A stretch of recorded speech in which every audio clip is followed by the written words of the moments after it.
जय श्री श्याम। कैसे हो आप सब? आशा करती हूँ आप सब परम मंगल स्वस्थ होंगे। सबसे पहले आप सबको ज्येष्ठ मास की अपरा एकादशी की बहुत आनंद होगा।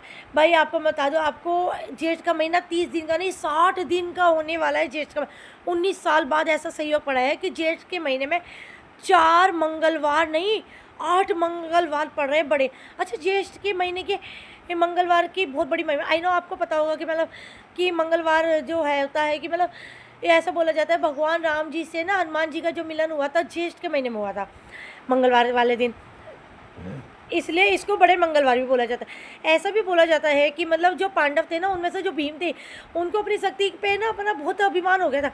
अब भीम को अपनी शक्ति पे बहुत अभिमान था, तो भीम की शक्ति का जो अभिमान था वो भी इसी मतलब एक हनुमान जी ने ये बूढ़े से वानर बनकर इसी पे तोड़ा था, तो इसको बुढ़वा मंगलवार भी बोला जाता है भाई।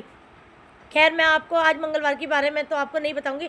आज मैं आपको बताऊंगी ज्येष्ठ मास की आने वाली अपरा एकादशी की। भाई नाम से ही प्रतीत हो रहा है कि अपरा एकादशी थी भाई, जिसकी पूजा अर्चना करने से ना आप, जिसका व्रत रखने से भाई अपार धन की प्राप्ति, अपार भक्ति की, अपार शक्ति की प्राप्ति, अब लाइफ में जो भी आपको चीज़ अनलिमिटेड चाहिए वो सब आपको मिल जाती है। भाई आप सोचते हैं कि भाई मुझे इतनी भक्ति मिल गई, इतनी भक्ति मिल गई, भगवान के चरणों में मैं जब मतलब ध्यान हटे ना भगवान के। भाई लोग कहते हैं भगवान हमारे पास इतना पैसा आ जाए, इतना पैसा, अपरा एकादशी का व्रत करो। भाई अपरा एकादशी का व्रत करने से अनलिमिटेड सुख समृद्धि आपकी लाइफ में आ जाती है। भाई आप लोगों को पता है कि भाई पूरे साल भर में 24 एकादशी आती है, जो भी अभी अधिक मास होता है 26 एकादशी है। 2026 में हमें 26 एकादशी आ रही है हमारी। और आप लोगों को पता है ना कि मतलब जो ज्येष्ठ का महीना है इसकी प्रथम एकादशी होती है अपरा एकादशी। भाई एकादशी का व्रत 30 दिवसीय व्रत की शर्मा। अब 3 दिन तक आपको व्रत नहीं रखना। 3 दिन तक व्रत के हमें कुछ नियम जो होते हैं उनको फॉलो करने होते हैं। जैसे कि भाई एकादशी से एक दिन पहले हमें जो है भाई उसको 10वीं तिथि बोलते हैं। एकादशी से जो दूसरी तिथि होती है उसको 10 अब भाई एकादशी से जो एक दिन पहले की तिथि है ना, उसके पृथ्वी शयन करना होता है, लहसुन मांस मंदिर का सेवन नहीं करना होता है, संभोग क्रिया बिल्कुल नहीं करनी होती आपको। और मैं तो भाई चावल खाने को भी आप सबको मना ही करती हूँ, क्योंकि भाई होता है ना कि भाई एकादशी तिथि जो है ना 10वीं तिथि वाले दिन भी प्रारंभ हो जाती है, तो इसलिए मैं कहती हूँ आपको चावल नहीं खावी कर। लेकिन अगर आप नहीं रह सकते तो आप चावल सुबह का खा लीजिए, शाम को नहीं खाए। मैं तो बिल्कुल त्याग देती हूँ भाई। देखो उसके बाद आप एकादशी वाले दिन ना आपको सुबह सुबह उठना चाहिए। पानी में गंगा जल डालिए, यमुना जल हो गया, सब नदियों में से एक जल हो गया, भाई आप लोगों को स्नान जरूर करना चाहिए। उसके बाद आपको पूजा का संकल्प ले। देखो भाई वैसे तो संकल्प जो लेना होता है चावल से लेता है, लेकिन एकादशी पे जो है आपको व्रत का जो है संकल्प लेना होता है। लौंग से या सुपारी एक के सिक्के से आपको लेना है। सुपारी लेनी है, एक के या 2 का सिक्का लेना है। ओम श्री विष्णु श्री विष्णु श्री विष्णु, मेरा नाम रिया मित्तल है, मेरा गोत मित्तल है, मेरा निवासी स्थान दिल्ली है, मैं पूरी विधि विधान से आपका अपरा एकादशी का व्रत करूँ। ये व्रत मैं आपका फलाहार खाकर करूँगी। ये व्रत मेरा भगवान विश्वयानी विष्णु मेरा व्रत संपूर्ण करवाए। भाई ये उनके भाई बहुत सिंपल विधि है।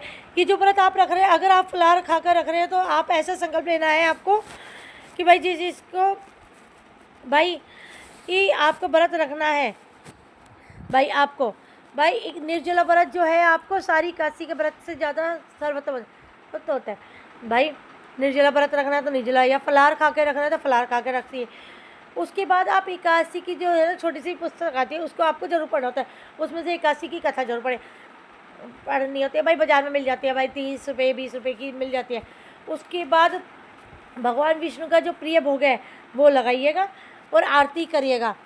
जेठ का महीना चल रहा है भाई, जेठ के महीने चल रहा है भाई, तुलसी पूजा का बहुत बड़ा विधान भी होता है इसमें। उसके बाद पूरे दिन आपको निंदा चुगली किसी की नहीं करनी होती है। द्वादशी तिथि पे हरिवासन समय निकलने के बाद आपको अपने घर के भाई उनको भाई जो करना था। भाई मैं आपको कुछ चीज़ें बताया। भाई ये पहली बात, आपको एकादशी जो है ना 12 तारीख को मंगलवार को सुबह 2 बजे से प्रारंभ हो रही है। आई रिपीट अगेन, 12 मई को ना 2:53 पे भाई मैं आपको बता देती हूँ, 12 मई को आप चावल नहीं खाएंगे। खाने हैं अगर जिसको ज़्यादा तो वो सुबह सुबह खा सकता है। भाई अगर आपने सुबह सुबह खा सकते हैं। अगर भाई वैसे आप सुबह भी अगर आपने के जो है चावल अगर आप वैसे 12 तारीख को खा लेते हैं सुबह सुबह, तो चावल ऐसे पड़ेगा, क्योंकि भाई एकादशी प्रारंभ हो जाएगी। भाई सूर्योदय के साथ ये तिथि हमें नहीं मिल रही है, तो 13 तारीख को एकादशी जो ख़त्म हो रही है वो 1:30 बजे ख़त्म हो रही है। एकादशी पे हमें जो मतलब देखते हैं ना, सूर्योदय के साथ हमें एकादशी कौन सी तिथि मिल रही है, सूर्योदय के साथ हमें 13 मई हमें एकादशी मिले, तो हम 13 मई को एकादशी का व्रत रखें। दिन होगा उस दिन बुधवार, कितनी अच्छी बात है भाई। बृहस्पतिवार वाले दिन हम एकादशी का व्रत का पारायण करेंगे। देखो भाई सप्लाई अपरा एकादशी का जो व्रत है आप भाई 13 तारीख को रखा जाएगा। आप लोगों को पता है कि भाई आप आने वाला है अधिक मास, जिसको बोलते हैं लोन का मेरे, जिस भाई भाई कहते हैं कि अगर आपने वृंदावन में अधिक मास में एक कदम भी आपका पड़ गया ना, तो समझ लीजिए आपके कितने जन्मों जन्म के पाप होते हैं जो वो धुल जाता है। एक कदम भी अगर आपने वृंदावन में रख पड़ गया आपका, श्री बांके बिहारी जी ने आपने कृपा करी, तो भाई देखो मैं भी जाऊँगी। भाई एकादशी जो है 13 तारीख की है, वो आप अपना एकादशी का व्रत रखिएगा। और पुरुषोत्तम मास भी हमारा प्रारंभ होने वाला है, उसके ऊपर भी मैं वीडियो बनाऊंगी। जय श्री श्याम, राधे राधे। चैनल को लाइक करें, शेयर करें, सब्सक्राइब करें। अगर आपको मेरी वीडियो अच्छी लगती है तो बेल आइकन जरूर दबाएं, सब्सक्राइब करिएगा। जय श्री श्याम।